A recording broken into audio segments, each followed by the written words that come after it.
Hello my YouTube family, તો મારા વ્લોગમાં તમારું સ્વાગત છે। અને હંમેશાની જેમ મારા દિવસની શરૂઆત પણ મારા કિચનથી જ થાય છે અને દરેક લેડીઝની થતી હશે, દરેક હાઉસવાઈફની શરૂઆત તો કિચનથી જ થતી હશે।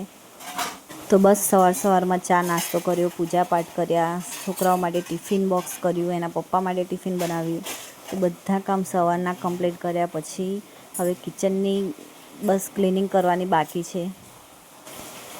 સવારે પ્રેયસના પપ્પાના ટિફિનમાં તો ભીંડાનું શાક બનાવેલું દહીં નાખીને, તો એ થોડું છે એ હું ખાઈ લઈશ, કેમ કે પ્રેયસને આજે ઢોસા ખાવાના છે। ઢોસા હું રાત્રે બનાવેલા હતા, તો આમ પણ હું જ્યારે પણ ઢોસા બનાવું ત્યારે એનું ખીરું 2 કિલો જ લાવું છું, વધારે જ એનો મસાલો બનાવું છું, કેમ કે છોકરાઓને સાંજે પણ ભાવે છે અને સવારે પણ એ લોકોને ભાવે છે।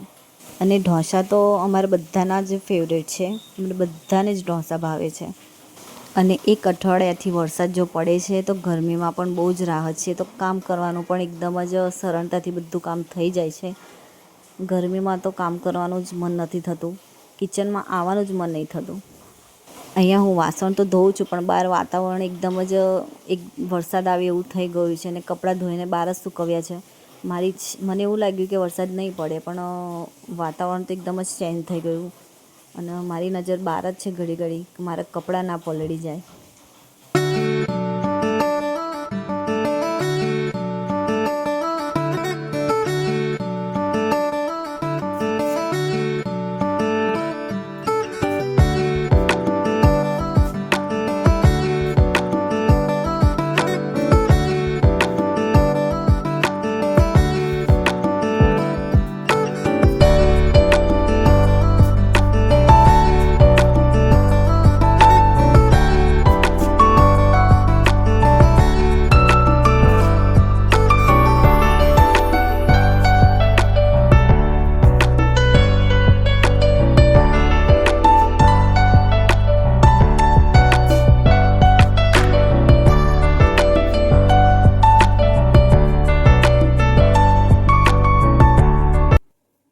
તો વાસણનું હું એ સાઈડમાં કર્યા અને પહેલાં જે કપડાં છે હું બધા જ આગળ નાખી આવીશું વિંગલમાં ભરાવીને, કેમ કે વરસાદ પડે તો પછી પલળી જાય, સૂકવીને સરસ એકદમ ફ્રી તો થઈ ગયા છે કપડાં। સવારે તો વિશ્વાને પ્રેયસને પૌવા બટાકાનો નાસ્તો આપેલો બનાવીને, એ લોકોને પૌવા બટાકા પણ બહુ જ ભાવે છે અને નાસ્તામાં તો એ લોકોને ઘરનું જ વધારે ભાવે છે, એ લોકોને બહારનું કેન્ટીનનું ખાવાનું ઓછું ભાવે છે। પણ અમુક વાર જો કદાચ તબિયત સારી ના હોય અને નાસ્તો ના બનાવ્યો હોય તો મારા બંને જણા બહુ જ ડાયા છે, બહારનું અમુક વાર લઈ લે છે, ખાઈ લે છે, બાકી તો ઘરનો જ નાસ્તો એ લોકો વધારે બનાવડાવે છે, બહારનું ઓછું જ ખાય છે। અઠવાડિયાના 6 દિવસ હોય છે સ્કૂલના, રવિવારે તો રજા જ હોય છે, તો અઠવાડિયાના 6 દિવસ તો એ લોકોને જે નાસ્તો ભાવે હું એ બનાવી જ દઉં છું। ઢોકળા બનાવું, કોઈ દિવસ ઇડલી ફ્રાય કરીને આપી દઉં, સાબુદાણાના વડા બનાવું, પૌવા બટાકા બનાવું, કાં તો સેવ મમરા ઘરે જ શેકીને આપી દઉં છું। અને પ્રેયસને તો પાપડ પણ ભાવે છે, અને તો પાપડ જો શેકીને અંદર તેલ નાખીને મરચું મસાલો નાખીને આપી દઉં તો પણ એ બહુ જ બિંદાસ ખાય છે અને ભાવે જ છે એ પણ। એટલે બંનેના નાસ્તાની તો મને કોઈ ચિંતા છે જ નહીં, બંનેને જે પણ બનાવીને આપું એ બંને જણા ખાઈ લે છે સ્કૂલમાં તો। અને મને પણ જો કદાચ તબિયત સારી ના હોય, નાસ્તો બનાવીને ના આપ્યો હોય ને કદાચ એ લોકોને બહારનું કેન્ટીનનું ખાવું પડે ને, તો મારો પણ જીવ બહુ જ બળીને અડધો થઈ જાય, કેમ કે મને ખબર છે કે મારા છોકરાઓને ઘરનું જ ભાવે છે, બહારનું નથી ભાવતું। સવારના બધા જ કામ કમ્પ્લીટ કર્યા પછી તો બસ હવે કપડાંની ઘડી વાળવાની જ બાકી હતી, કેમ કે કપડાં સુકાય ત્યારે જ ઘડી વળાય, એના સિવાય તો ઘડી વાળીને મૂકી જ ના શકાય। થોડા પણ લીલા હોય છે તો પણ કપડામાં સ્મેલ એકદમ અલગ પ્રકારની આયા કરે છે આવા વાતાવરણમાં। તો 2 દિવસથી કપડાં કમ્પ્લીટ સુકાયા પછી આજે બધા કપડાં ભેગા કરીને ઘડી વાળું છું, અને એટલામાં જ વિશ્વાને પ્રેયસ આવી ગયા, 12:30 પણ થઈ ગયા, ખબર પણ ના પડી। અને સ્કૂલના પણ 2 મહિના જેવું થઈ ગયું એ પણ ખબર ના પડી। હવે છોકરાઓની એક્ઝામ પણ ચાલુ થઈ જશે 24 કે 25 તારીખથી, અને વિશ્વાનું તો આ 10મું ધોરણ છે, એટલે એની પાછળ તો વધારે જ ધ્યાન આપવું પડશે।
અને હું અહીંયા આવી છું ઢોસા બનાવવા પ્રિયસને વિસવા માટે.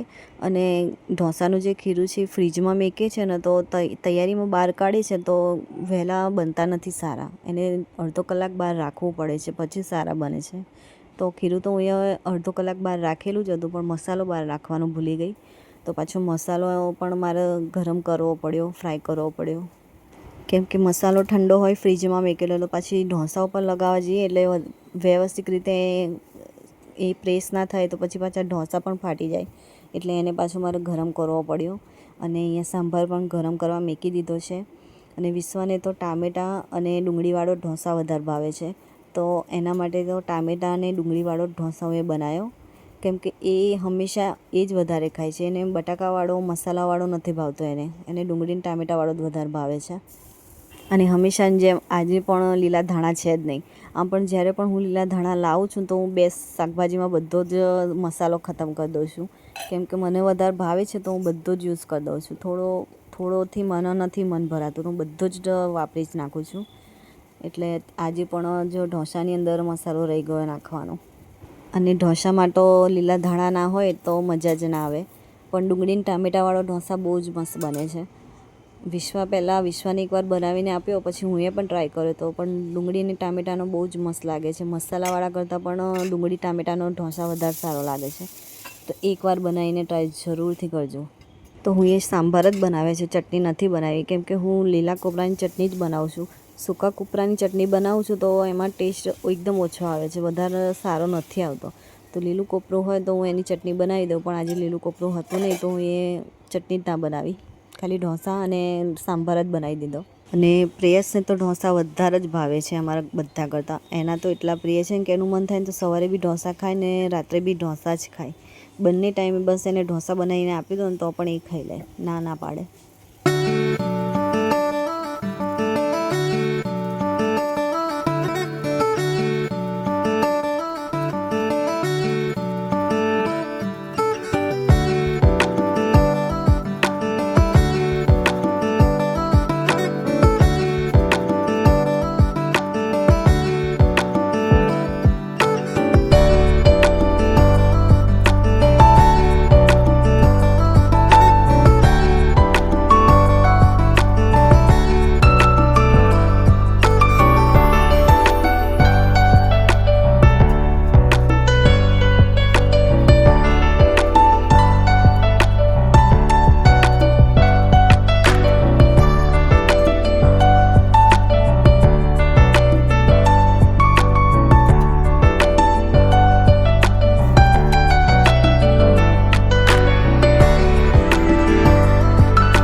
અને બંનેને ગરમ ગરમ ઢોસા બનાવીને આપ્યા પછી છેલ્લા મારો વારો આવ્યો જમવાનો, કેમ કે ઢોસા તો ગરમ ગરમ બનાવીએ તો જ સારું લાગે.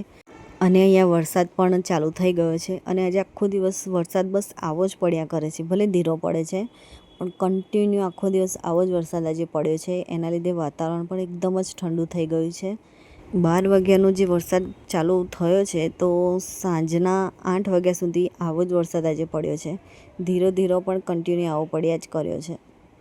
જમ્યા પછી હું અહીંયા આવી ઢોરો સાફ કરવા, કેમ કે બીજા બધા ઢોર તો એ સાફ કરી દીધા હતા. કિચનના છે, ઉપરના છે, બધા જ ઢોર મેં સાફ કરી દીધા. બસ એક આ ઢોર મારું બાકી હતું સાફ કરવાનું, કેમ કે આની અંદર સામાન વધારે છે બીજા બધા ઢોર કરતાં. કેમ કે આનો ઇસ્તેમાલ ઓછો થાય છે એટલે હું બધો સામાન આની અંદર જ વધારે રાખું છું, એટલે એને ઘડી ઘડી ખોલવા કરવાની જરૂર ના પડે. અને બરાબર પોતું માર્યા પછી બધી ફિનાઇલની ગોળી પણ અંદર હું એક એક કરીને મેકી દીધી, ને પછી કપડાંની બધી ઘડી વાળીને વ્યવસ્થિત મેકી દીધા. અને ઘરમાં બધી જ વસ્તુ પરફેક્ટ હોય ને તો જ સારું લાગે છે. ભલે પછી એ કિચનનું કામ હોય કે બેડરૂમનું કામ હોય કે હોલનું કામ હોય, બધી વસ્તુ એની જગ્યાએ કમ્પ્લીટ રીતે મેકેલી હોય ને તો જ મને વધારે સારું ભાવે છે. અને મારી આદત કંઈ અહીંયાથી નથી, મારી આદત મારા મમ્મી પપ્પાના ઘરેથી જ છે. મારા પપ્પાએ હંમેશા મને કામમાં તો અવ્વલ જ કરી છે, કે હંમેશા પરફેક્ટ કામ મને પપ્પાએ શીખવાડ્યું છે. મમ્મી નથી કરવા દેતી કામ. અને જમવાનું બનાવતા પણ મને મારા પપ્પાએ જ શીખવાડ્યું છે. જ્યારે પણ મારા પપ્પા કંઈક સારું બનાવતા હોય તો હંમેશા એ મારી જોડે જ બનાવડાવે, કે આ રીતે બનાય, આ રીતે તડકો આલવાનો, આ રીતે ફ્રાય કરવાનું. બસ એમને જ મને બધું શીખવાડ્યું છે, અને એમનું શીખવાડેલું આજે મારું બહુ જ કામ લાગે છે. અને મમ્મીનું કામ ના કરવાનું પણ કારણ આ જ હતું કે અહીંયા તો ભલે નહીં કરે તો ચાલશે, આગળ જઈને સાસરીમાં તો એને કરવાનું જ છે. અને જ્યારે જવાબદારી માથે આવશે તો એ એની રીતે બધું કરી લેશે. અને આજે બસ આ જ છે મારી આગળ. કહેવત છે સાચી છે કે મા બાપનું શીખવાડેલું આગળ જઈને બહુ જ કામ લાગે છે. અને અત્યારે તો 15થી 20 જણનું પણ જમવાનું બનાવવાનું હોય ને તો પણ હું એકલી બનાવી શકું છું. અને ઘર જેટલું ચોખ્ખું રહેશે એટલું ઘરમાં પોઝિટિવ વાતાવરણ રહેશે. એટલે હંમેશા ઘરને તો ચોખ્ખું ને ક્લીન જ રાખવાનું. ડ્રોવર સાફ કર્યા પછી 2 કલાક આરામ કર્યા પછી 5 સાડા 5 થઈ ગયા તો સાંજનું જમવાનું બનાવવાનો પણ ટાઈમ થઈ ગયો, ને સાંજની ચાનો પણ ટાઈમ થઈ ગયો. તો હું અહીંયા એક બાજુ ચા બનાવું છું ને એક બાજુ બ્રેડ પકોડા બનાવું છું. અને પાછું પ્રેયસનો ફ્રેન્ડ આવ્યો છે ઘરે, એનો બેસ્ટ ફ્રેન્ડ છે, એટલે બંને જણ માટે હું બ્રેડ પકોડા બનાવું છું. એ પ્રેયસના ટ્યુશનનો પણ ટાઈમ ચેન્જ થઈ ગયો છે. 3 થી 5નો ટાઈમ થઈ ગયો છે. પહેલાં એનો 6 થી 8નો ટાઈમ હતો ને અત્યારે એનો ટાઈમ 3 થી 5નો થઈ ગયો છે. એટલે 5 વાગે ઘરે આવે એટલે એને ભૂખ લાગે જ છે, એટલે હું 5 વાગ્યાની અંદર એને કંઈ ને કંઈ બનાવીને આપી જ દઉં છું. બ્રેડ પકોડા જોડે તો ગ્રીન ચટણી હોય તો બહુ જ મસ્ત લાગે છે, પણ અત્યારે ધાણા જ નથી તો ગ્રીન ચટણી કેવી રીતે બનાવું, તો પછી હું એ ટામેટા સોસ જ આપી દીધો એને. તો બસ અહીંયાથી જ હું મારા વ્લોગનું એન્ડિંગ કરું છું. અને તમને બધાને જો મારા વ્લોગ ગમે તો મારી ચેનલને સબસ્ક્રાઈબ કરવાનું ના ભૂલતા, અને જોડે બેલ આઇકનનું બટન પણ દબાવી દેજો, જેથી કરીને મારા આવનારા વ્લોગની નોટિફિકેશન તમને બધાને મળી જાય. તો હું પહેલાં બંને જણને નાસ્તો આપી દઉં. અને આ છે પ્રેયસનો બેસ્ટ ફ્રેન્ડ ઓમ. આમ તો એનું નામ ઓમ પ્રકાશ શર્મા છે, પણ અમે એને બધા ઓમી જ કહીએ છીએ. તો ચાલો હવે આપણે મળીશું આવતા નવા વ્લોગમાં. બાય બાય, જય શ્રી કૃષ્ણ.